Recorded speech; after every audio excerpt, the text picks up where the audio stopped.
Welcome everybody. Tonight I'm going to be a bit of a salesman and I'm going to push the next AGS tour to China. We did a tour to Tibet this year, which was absolutely superb. The plants were outstanding.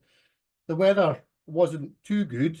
We didn't see sort of many views, but the plants made up for everything. And it was such a lovely group. And we saw a tremendous amount of material from driving from Lijiang to Lhasa.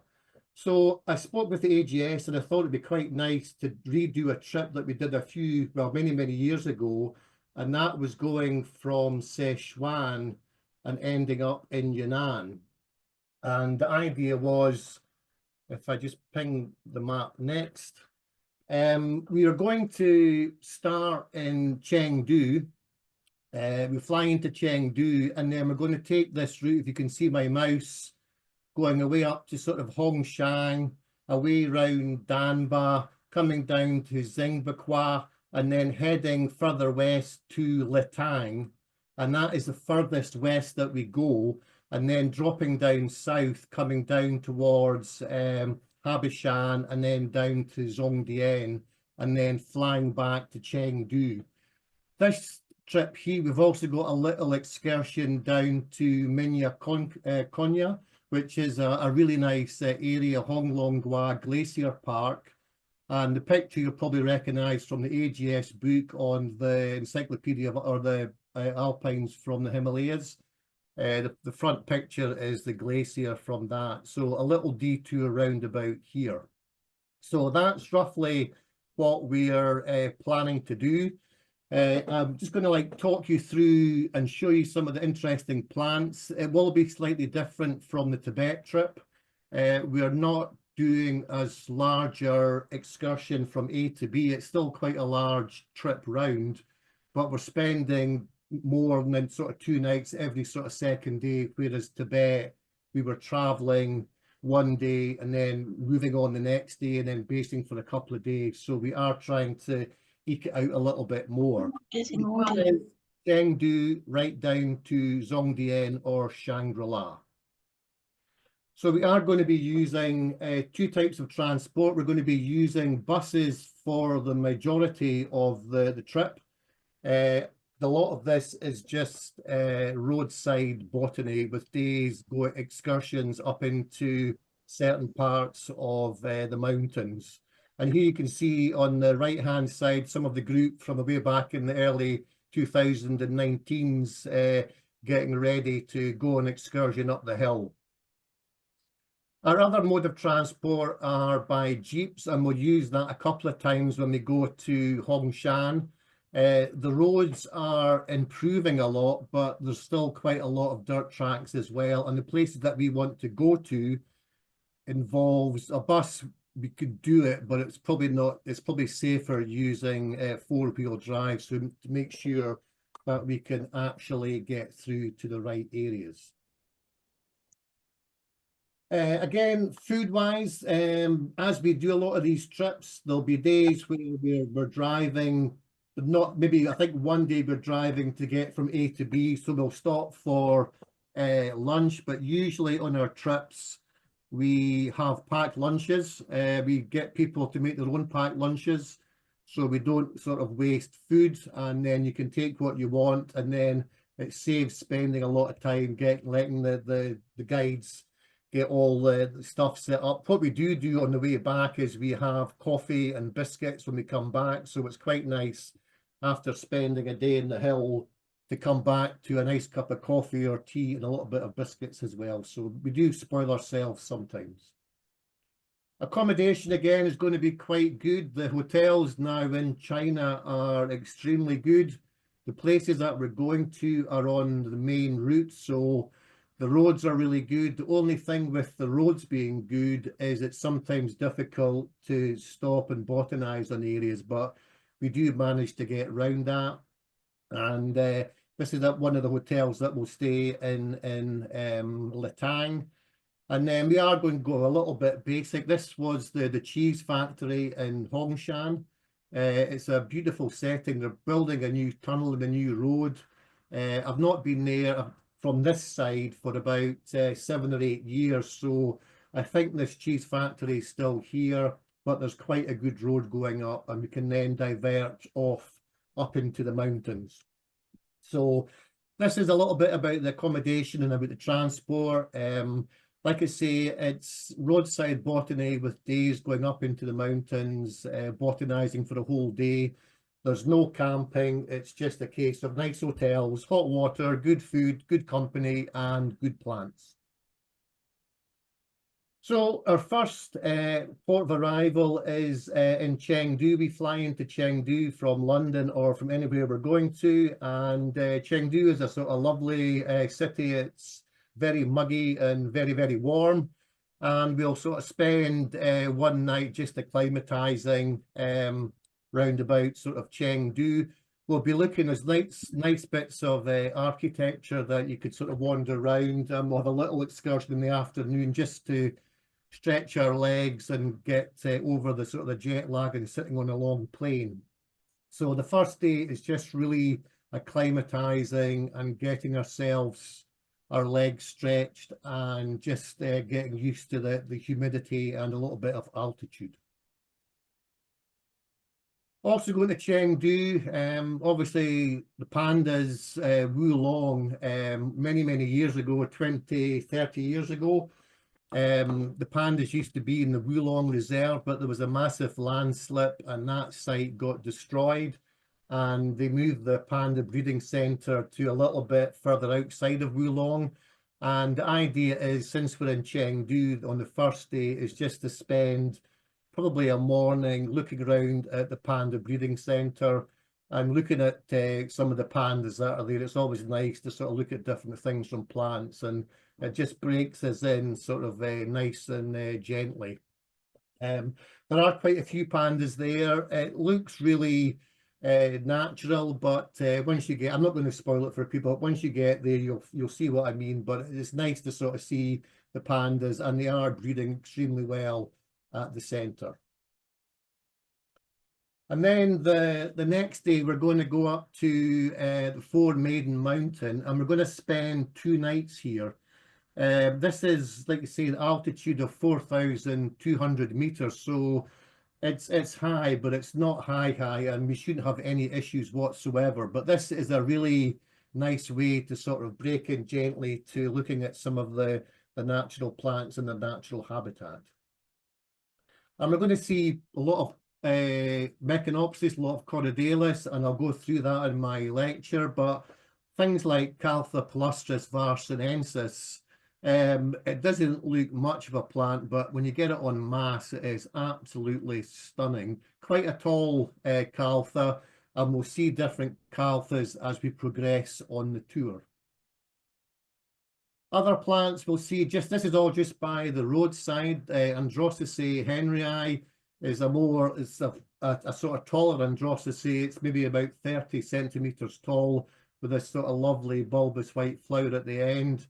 And we will see lots and lots of primulas. This is Primula polyneura. And again, just underneath the rhododendron scrub. So you can be as strenuous as you want, or you can just walk along the roadsides and see these wonderful plants.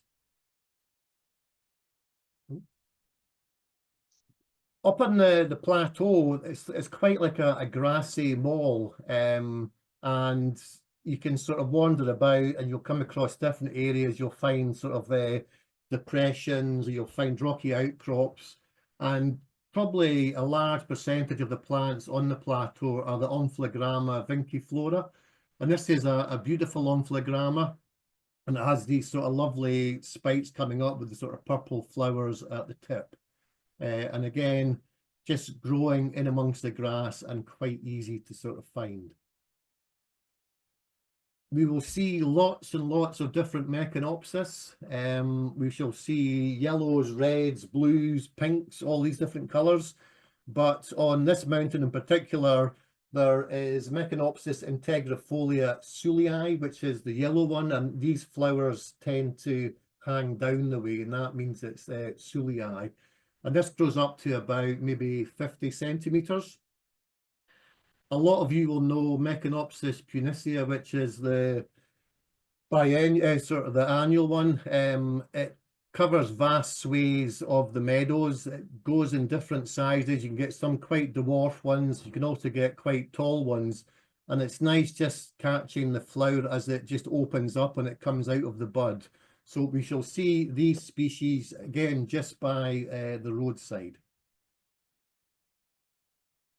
Orchids, we will hopefully see many orchids. Cypripedium tibeticum grows with the Omphlegramma and the Meconopsis on the plateau, on the meadow. And you can see here it's growing in amongst Berberis, so it doesn't get eaten by yaks and other animals. And we do get nice dark forms of this tibeticum growing up in the mountains as well. So hopefully we'll see a little bit of variation as well. So we spend 2 days there. So we've got 1 day just botanizing, doing a little bit of roadside, going down to the hotel. And then the next day we go back up and we go further up into the sort of screes and look around there. From there, we're driving to Bamei. And this is, we do the Lingzi Pass, which is 4,000 meters. And the scenery is spectacular. If you thought Tibet was really spectacular, this is on a par with Tibet as well. We come up to the Balangshan, and this must be one of the most amazing roads. If you had a motorbike, it would be great just to sort of zoom round all these tight bends. It doesn't look like there's much growing there, but up on the screes on the left or the right-hand side up here, there's lots of interesting plants. And at the top of the pass as well, there's lots of little outcrops where some interesting plants grow. So we come into some of the Corydalus microflora growing in the screes, and it tends to sort of grow quite readily round about the sort of top of the pass.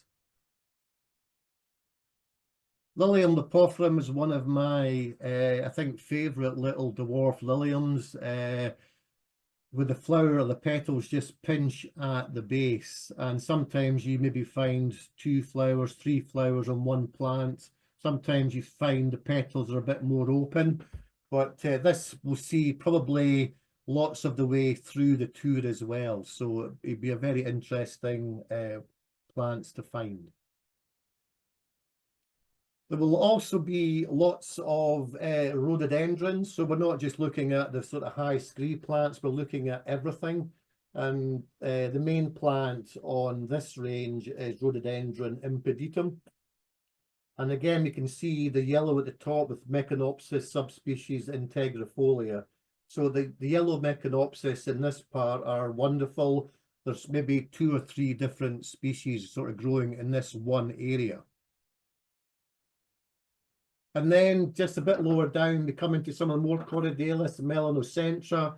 This is the flower just ready to open, but the foliage is really unique as well, with this sort of lovely red stem and red tint to it.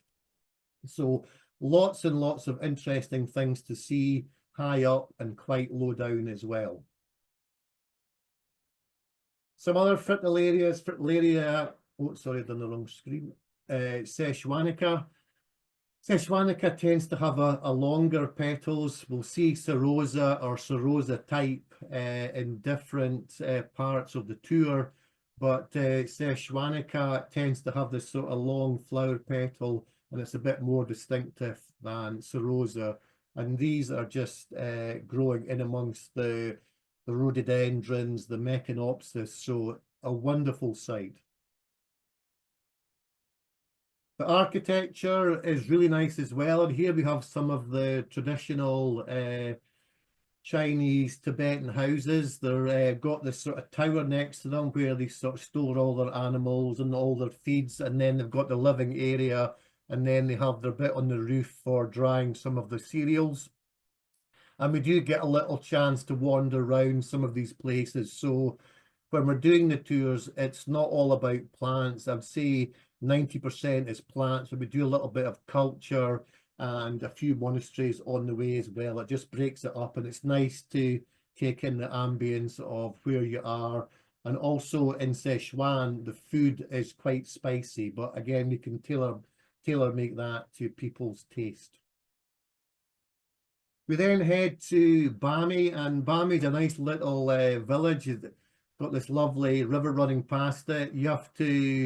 It's difficult driving inside it. So again, luggage is always best if you have wheels, so you can wheel it about than sort of trying to carry big cases. But it is quite a nice little town to wander about. All the places that we stay at, it's easy just to wander around at night and have a good wander around and mix with the locals.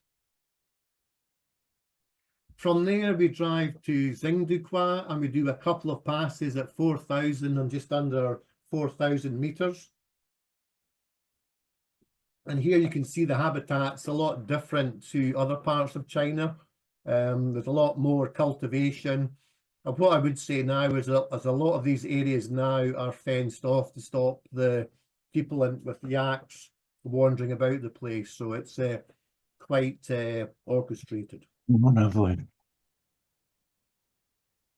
And then at this pass, we have the stupas, so we'll sort of have a wander around there, but it's always interesting to go to these places because nothing is ever touched. There's no grazing. So if you find stupas, it's always nice to stop because round about you'll find some very interesting plants. And here we have Clematis tangutica, lots of lovely Cremonthodium species, and a plant that we hardly see now is Sausuria stella. A beautiful Sausuria. It likes to grow in sort of more damp places, but it's prostrate to the ground and has these, it's like a starfish.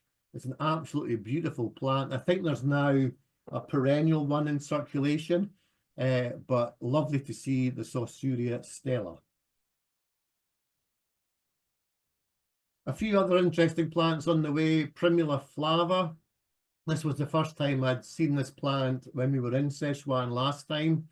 And this other really cruciferous Dolominia sulei, again, is very, very flat to the ground and has this lovely flower in the middle with quite large leaves coming round about. So there is a great diversity of plants we're going to actually see when we sort of do this tour. And then Xinduqiao as well is a really nice place. It's got these lovely limestone outcrops. We didn't have time to explore these last time, excuse me, but it's just such a nice atmosphere. You can see here it's very, very lush. Excuse me. So lots of interesting places to find interesting plants.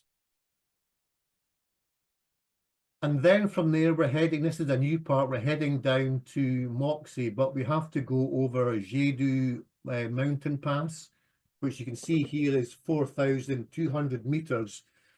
This is an excellent high pass. There's lots of interesting and endemic species of plants that grow in this area. So when we go down to Moxi, we'll spend probably 2 or 3 hours botanizing on the top, and then drive down to Moxi, and then on the way back we'll spend a whole day on the mountain walking, probably from the top halfway down, looking for some interesting plants.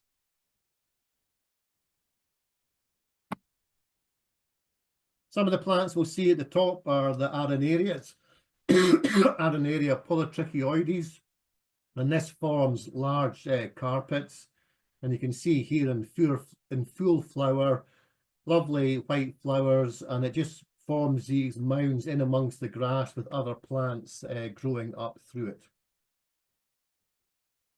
Excuse me. A few other interesting. Androsaceae minor. This is a sort of nice little pink Androsaceae. And I think one of my favourite pedicularis is this beautiful Przewalskii. We'll maybe see it in one other place on the route, but this is just an absolutely outstanding plant. The white, or the sort of creamy white with this purple beak coming out. Absolutely beautiful plant, and it tends to grow in about clumps of about 4 or 5, so it's not individual plants. There's maybe 3 or 4 plants dotted round about.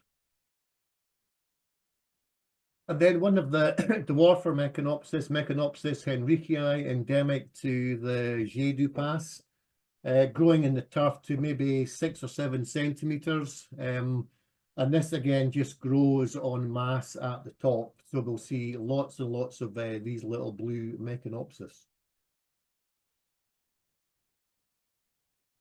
And then we get down to Gongga Shan.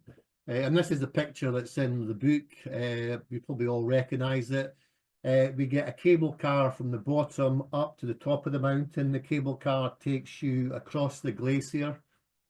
And you can see here all the rhododendrons in full flower.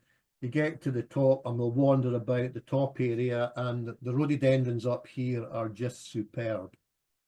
Here we have rhododendron faberi subspecies pratii, and this is just covering the whole top of the pass up where the station is. And you can see here the Spanish moss just sort of dripping with moisture. It can get quite wet up at the top here, but it is well worth going up to the top there. And other plants are rhododendron orbicular, with these lovely pink waxy flowers and quite a sort of roundish leaf. So having the white and the pink together is quite spectacular. And you just wander through these rhododendron forests, and there's lots of understory plants as well. And I think we have one here, which is the Ponoworchis chusa, which is a tiny, tiny thing compared to these large leaf rhododendrons. So a really interesting area to go to. I've been there only once before, so I'd like to spend a bit more time there botanizing around this area. So I'm really excited if we can get to this part here. And then from there, we're heading up towards Kangding. So we spend sort of 2 nights in Moxi. We drive down to Moxi, then we spend a day up on the pass, on the high pass. We come back down, and then we're driving up to Kangding. And this is a nice road. It's probably all tarmac now, but you can see here lots of rain, precipitation. So there's lots of Arisemas rogersias, and we also have Cardiocrinum giganteum. We saw this 3 or 4 times. Just there was some in flower, and also at the bottom here some out of flower, but nice to see the sort of Cardiocrinums poking above some of the shrubs in this area. So it's quite a nice drive up. Like I say, I'm sure the road now is all tarmac, and but hopefully the surrounding areas will be full of interesting plants. And then we're in Kangding for 2 nights, and we go to this place called Grey Lake, which is quite spectacular. It's granite. You park the car at the main road, and it's quite a flat walk in, but you're walking through rhododendron scrub, but there's a wee path at the side with banks. And then you come up to this huge big lake with really lots of interesting plants in this area. And we can see here the understory is Gossypia seleginoides, and this is just like grass all the way through underneath the rhododendrons. It's just absolutely carpets and carpets. And then after the Gossypia, we come into some of the plants like Megacarpia delavei, which is a really nice herbaceous plant to about a metre tall. Beautiful pink flowers with these sort of lovely yellow anthers. And then at the top, we get Primula sichuanica. And you can see here the petals are reflex back. So other primulas, like the yellow ones, are more forward, but sichuanica is more reflex back. And this just grows in amongst the berberis, the rhododendrons, in some of the wet, damp areas. 2 primulas that we'll see all the way through are secundiflora and sycamensis. And the 2 of these are beautiful in mixed meadows. They never hybridize. I've never seen hybrids between the 2. So you get this lovely sway of yellow sycamensis with the secundiflora dotted through it. And it just looks like a beautiful tapestry of plants in amongst all these sort of damp areas. And then we have the poor man's rhubarb, Rheum Alexandria, sorry. This is the more easier one to grow. It's a lot more common than Rheum nobile. But obviously the Chinese use this for eating and for medicine. So you're lucky to sort of find them. Usually they've been sort of chopped down and eaten. But we will find both this and Rheum nobile in other parts of the tour. And then you sort of come up through the lake and you're heading up into the granite and we come across Rhodiola crenulata. This is growing in amongst the sort of stone rocky outcrops, lovely red sort of flowers. You can notice it from a large distance away. It's just like a traffic light. It just draws you to these areas. And then once you get to this halfway up the scree, you start finding really more interesting plants. Because it's granite, Cainocaris hookeri grows here. I didn't realise it grew near Kangding, so when we saw this first time 7-8 years ago, it was really nice. Usually it grows up in the Bamei Shan, because that's granite as well. But we saw one cushion and we saw a few flowers, so that was really nice. So we do know it grows there, so hopefully we can find that for people to see as well. And then some of the other Meconopsis, again, it's a bit of a minefield. This is, I'm calling Meconopsis horridula type, but some of these dwarf spinies are just superb. You can see why it's called horridula, because you can see all these little spines on the leaves, very, very jaggy, and on the flower spike as well. So, and this is only maybe 15 centimeters tall, so quite dwarf and growing in, doesn't look like much soil, but it's a little bit of organic matter underneath the stone, so it grows quite well there. And then the next day we head back up to Xinduqiao. So we've done Moxi, we've come down the south part. We're now heading back up en route. And like I say, Xinduqiao Shan is superb. There's two sides. This is the sort of more rocky side, but the far side is really quite nice. We're 4,300 meters, but some very unique plants grow here. We'll find the black primula. It used to be Euprepes, now it's Melanantha. And this grows on just on one side. And this is the exact colour it is. We found a swathe of it, maybe of about 10 or 20 plants that were in full flower, and then others were just going over, and some were just sort of coming into flower. But it's absolutely as dark as dark. You can see here, and it's got little bits of fleck on it as well. So this is that highlight of this sort of high pass here. And then some more Cremanthodiums, Ducasne, a very, very dwarf one, single flower, and some of the golden Stetias tongalensis. We'll find a lot of these Asteraceae things. They are quite a lot, but this is quite a nice little compact one, just growing very, very small in the turf. And the Cremanthodium Ducasne we'll probably see elsewhere as well. Also, if you go to China, we've got to mention the Incurvillea, so we will see quite a large number of Incurvilleas. This is Incurvillea delavei, probably one of the most commonest Incurvilleas, but we'll see maybe 2 or 3 different other species just growing. Again, you can just see at the base of the rhododendrons.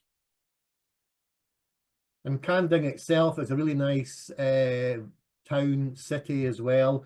Has this, again, most of these towns have rivers going through them, but again, it's quite nice at night because it can get quite warm, so having that humidity from the river coming up just keeps it a little bit cooler. And there's very, very friendly, lots of nice little shops, and it's just nice after a long day in the hill, after the meal, just have a wander about the towns and sort of take in the atmosphere, the ambience.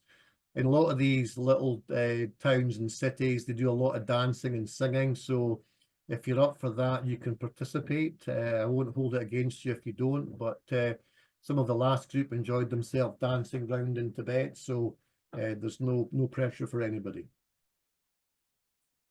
And then we're heading towards the Tibetan border. You can see here the scenery is just spectacular with all these beautiful high mountain peaks in the background. This is Gersar Pass, 4,400. So when we get to Litang, we start increasing in altitude because we're getting towards the Tibet. And obviously in Tibet, it is quite or extremely high in certain parts. Some of the plants that we will see: Cypripedium guttatum. We saw it in Tibet, but hopefully we'll see it in a bit more abundance in Sichuan. It has this sort of lovely white with the sort of red dots, as you can sort of see here. And Calanthe delavei is quite common as well. This is quite a nice little flush pink form. I mentioned about the Fritza roses. Lots of variation. It might be something different, but they come in yellows and sort of purples, and we just class them as Rosa type, but it might be another subspecies of something. And the nice dwarf Lonicera as well. It's really such a nice dwarf shrubs to look at as well. And then once you get up onto the top pastures, we come to the Primula amethystinus, and these just carpet the whole area. And you can see here intermixed with Androsaceae Marii at the back as well, and then just intermixed with some rhododendron species at the front. And this blowing in the wind is quite spectacular. These little harebell blue flowers, a beautiful little primula. I did mention Lilium porphyrum before, but this is where we found a double-headed one, and to me that is just excellence. That is a beautiful little dwarf Lilium, Lilium porphyrum. Is in cultivation, people grow it, but it is just, well, it's one of my favourite, really is. It's just spectacular. And then some other interesting plants: Area cansuensis. We saw another Area before in Xinduqiao Shan. Cansuensis is a bit more open to pick compared to the other ones. And then Mechanopsis lancifolia, dwarf blue poppy, maybe 15 centimeters tall, just sort of growing in the peaty soil at the top. And then a few more: Mechanopsis racemosa. This is a beautiful Mechanopsis with this lovely sort of red spines coming up the stem and also on the flower buds. The leaves don't have much red marking. It's mainly just the stem and the buds, but a beautiful plant. And also a different type of lancifolia, a pink formed one. So we do get variations within the lancifolia group. I wouldn't say it's very common, but we're always looking for something slightly different if we can. And then we drive to Litang, and this is on the way to Litang. This is Scissor Pass, and this, I had to put this in, this is Michael Upward, a stalwart of the AGS, and it was just a great honour to have him on one of our tours, an absolute legend. And this is him having a wee rest. But at the top here we get some beautiful umbelliferae, pleurispermums. Umbelliferae you don't think are interesting, but these dwarf ones are just outstanding. Hedoninae, very, very compact, flat to the ground. And these umbels of white flowers just against the gravel look quite spectacular.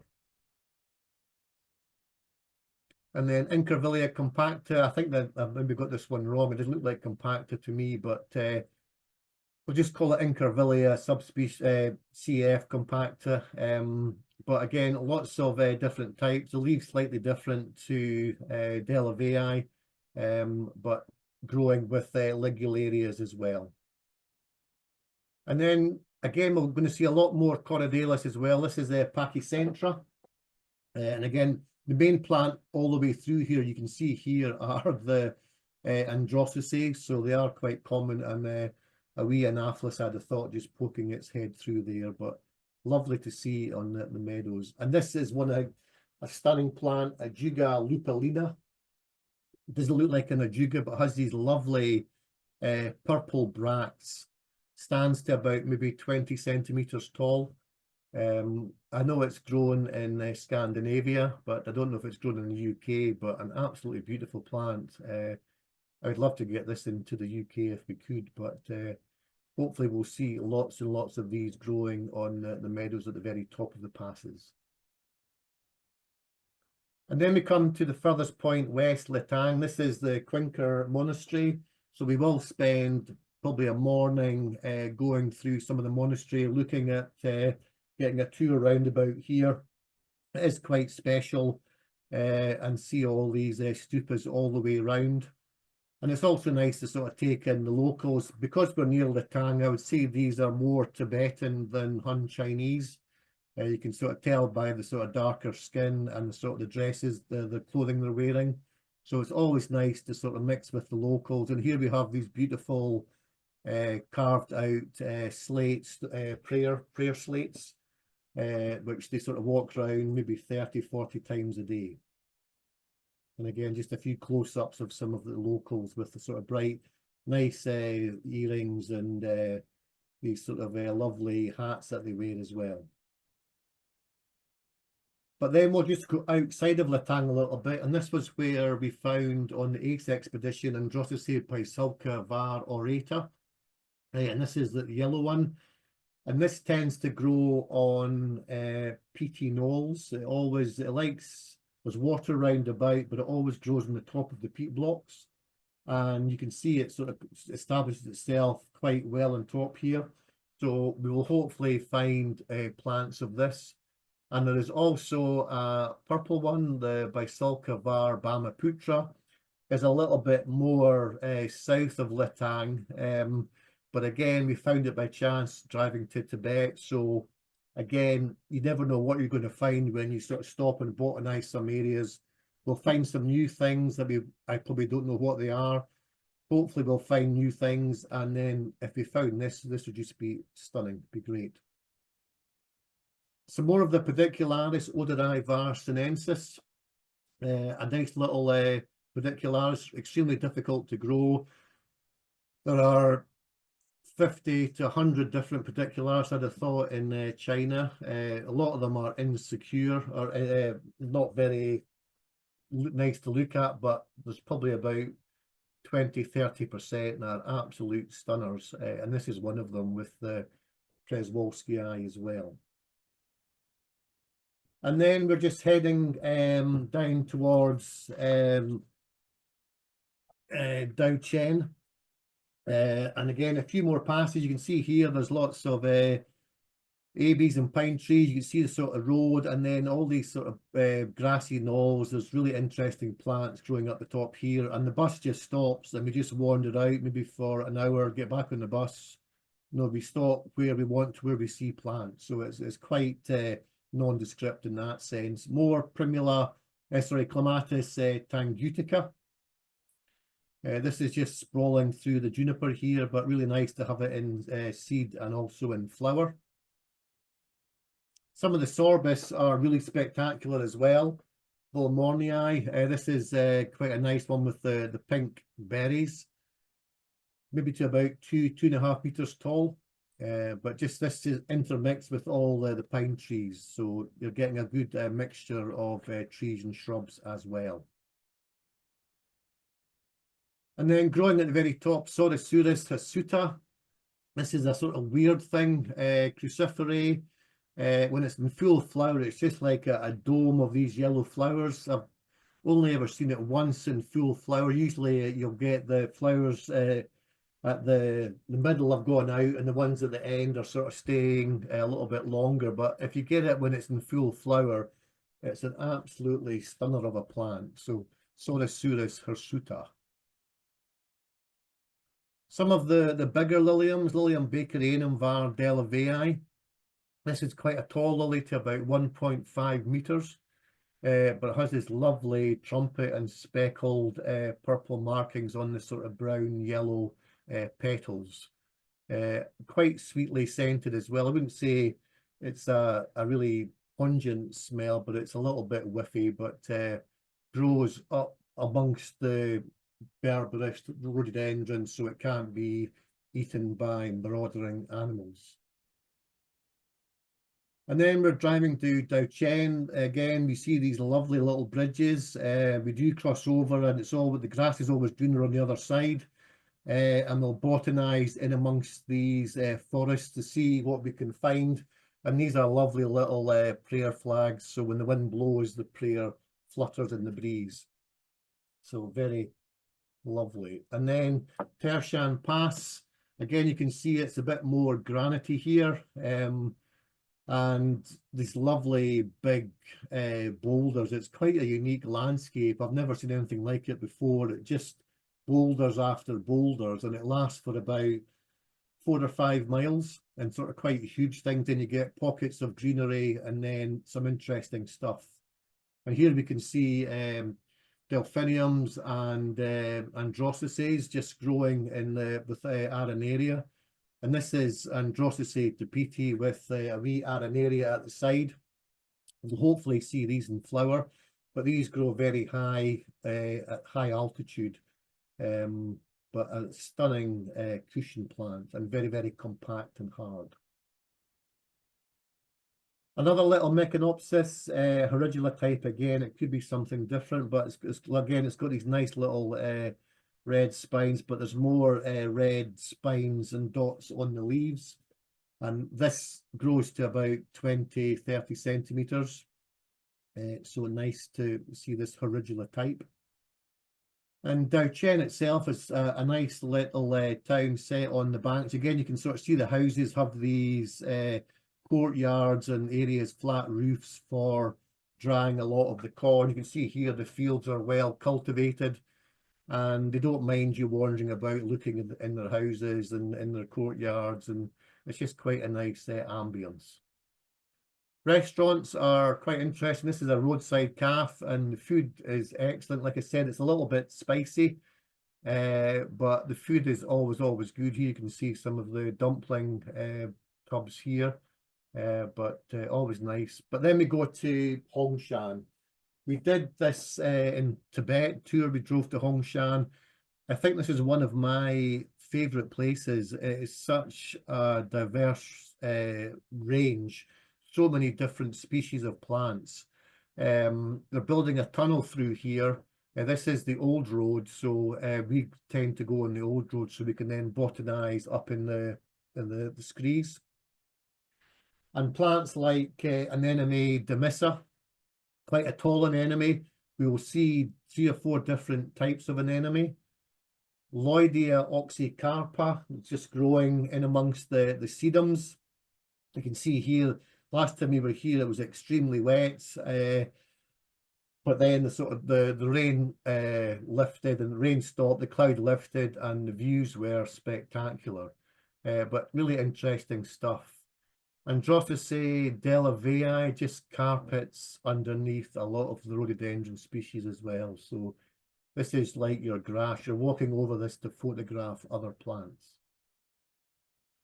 And then the Corydalus are just to die for. Corydalus benicincta. This is pure scree, and then these Corydalus just pop up. And you can see there's one here. If you get, I just took it out of focus, but they're just dotted all the way through the scree here. Some in full flower. The leaves are very similar to the slate, so if it's not in flower, it can be quite hard to see. And then we come into the Corydalus melanochlora, this lovely blue one. And you can see at the back just how steep it is with all these little screes. And this scree is moving all the time, so the plants tend to start at the top and then work their way down the screes, but beautiful. And this is just covered in this whole area. And then the other plant we hopefully see is Fritillaria delavei. This has been in the news quite a bit because the flower tends to sort of change colour with the slate, so it can't be seen. And again, we find yellow ones, we'll find grey ones. We find quite a few this last time, but that is the most I've ever seen. Usually we find one or two, but we found about 4 or 5 last time. So that was really good to sort of see. And then the Saussurias, again, are out of this world. This is Wardii. We'll find other different Saussuria species, but this was probably one of the most commonest ones here. It's got this lovely feathery, woolly bit round flower bud, beautiful growing in the screes as well. And then you come across these little beautiful outcrops, rhododendrons galore, lovely little lakes, damp areas. You can sort of see here there's probably caltha growing around the side here. And again, the Primula secundiflora and sycamensis with the half-eaten Rheum alexandri. And these just take over the whole hillside. And again, a nice picture of the secundiflora. This is one of my favourite primulas, I think. And then Corydalus hamata, a lovely yellow Corydalus with this sort of black tip to it. This tends to, again, grow in scree conditions, just by the sort of roadside and then up in the scree banks, but a lovely plant. And then Pedicularis, another nice one, Elwesii, up to about 30 centimetres with this sort of lovely purple flower. Lots of interesting plants on Hongshan, and we will spend 3 nights in Hongshan this time. So this is, we'll explore some more areas. And Lamiflomis rotata, this is prostrate to the ground, flat, and has this purple flower that comes out through the middle. The leaves can be 30 centimetres long, so quite a large plant with this sort of small flower coming up in the middle. And Roscoias, we will see Tibetica, we'll see the yellow cotyloides, but this is quite a dwarf one, and can be sort of quite common in amongst some of the scrub. And then again, more Meconopsis lancifolia. I just love this plant. It's just with the water on the petals. Okay, it's a wee bit dark in the anthers, but you can see on the right-hand side the sort of lovely yellow anthers and very, very narrow leaves and very spiny. That's Meconopsis lancifolia. And then it's beautiful Trollius farrerii with the lovely red markings on the underside of the petals. And this just carpets up into the screes, up into the rocky outcrops. Absolutely lovely. And another nice little Oxygraphis polypetala. This is quite a large Oxygraphis, but you can see here growing, it's quite humus-rich soil, shall we say. So it's probably there's been a yak gone past or something, and it's managed to seed itself in here. But a nice plant to see. It always grows quite high at altitude as well. And then Pedicularis decorissima, a more smaller one, and you can see here it has the white as well. So different forms, very tall ones, very long, elongated Pedicularis, very dwarf ones, and the color and the flowers are all just magnificent. And again, you can see here just in the screes. And then we go to a bit lower down and we come into like a Gentianaceae, Megacarpia delavei. This can grow up to about 1.5, 2 meters tall. It's the biggest Gentianaceae. And this has this really huge yellow flower. And it looks like the leaves are massive as well, but it outstands. It's like a lighthouse. You'll see the flowers before you see anything else. It just sits above the junipers and the rhododendrons. So nice to see those plants lower down. And we'll also see in certain parts Rheum nobile. We saw quite a lot in Tibet. There were some quite tall ones round about this area. They're a little bit shorter, but you can see here there's lots of new growth coming up. So these are probably flowering about maybe 2 or 3 years' time. And this whole scree was just covered in new Rheum nobiles coming into to leaf. And then we eventually found a couple in flower. And then just the whole place is covered with rhododendron pheochryzum. It is just stunning. You can't describe it. We get the different colours of the rhododendrons mixed with the megacarpias, with the primulas, with the Echinopsis. It's just like the pearly gates of heaven. It really is. It's just spectacular. And then coming back down, we come into underneath a lot of the rhododendrons. We get Primula boreocaliantha. This is quite a tall primula. And you can see here it's to maybe about 35 centimeters tall with these lovely pink flowers hanging down. And it tends to colonize quite large areas underneath. It likes to have to be in dappled shade.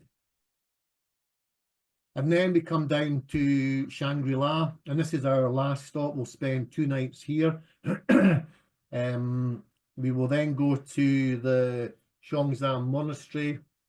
This has all been rebuilt, but it is quite impressive. There's lots of steps up, or you can drive around the back, but it is well worth a visit. And it's quite, you can see the sort of steps coming up here. So there's a lot of steps, and then you just wander about.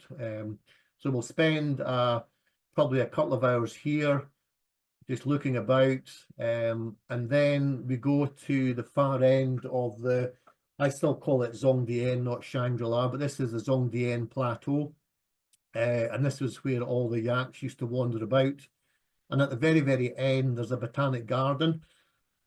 And this is the entrance here. And this used to be a very good area when we were on the ACE expedition. It wasn't a botanic garden then, but there was lots of interesting stuff round about here. Cypripediums, different Crataegus, just a whole range of things. And now the person's brought material in, but still some quite interesting plants. Daphne calcicula is the main shrub that grows all about Shangri-La, sorry. And this is quite sweetly scented and very, very dwarf and compact. And lots of, again, Iris bulliana is probably the most commonest iris growing all the way through there. There's podophyllums, there's Echinopsis.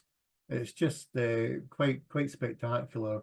And also Triosteum Himalayan, which has the sort of nice red berries in the autumn time. So that is a very, very quick whistle stop of what we're planning to do next year. The dates are the 22nd of June to the 11th of July. If you want more information, contact Tony at the AGS. There's booking forms. I'd like to try and get definite numbers fairly soon so I can let my contact in China know. So if you have any questions, myself or Tony, and thank you very much.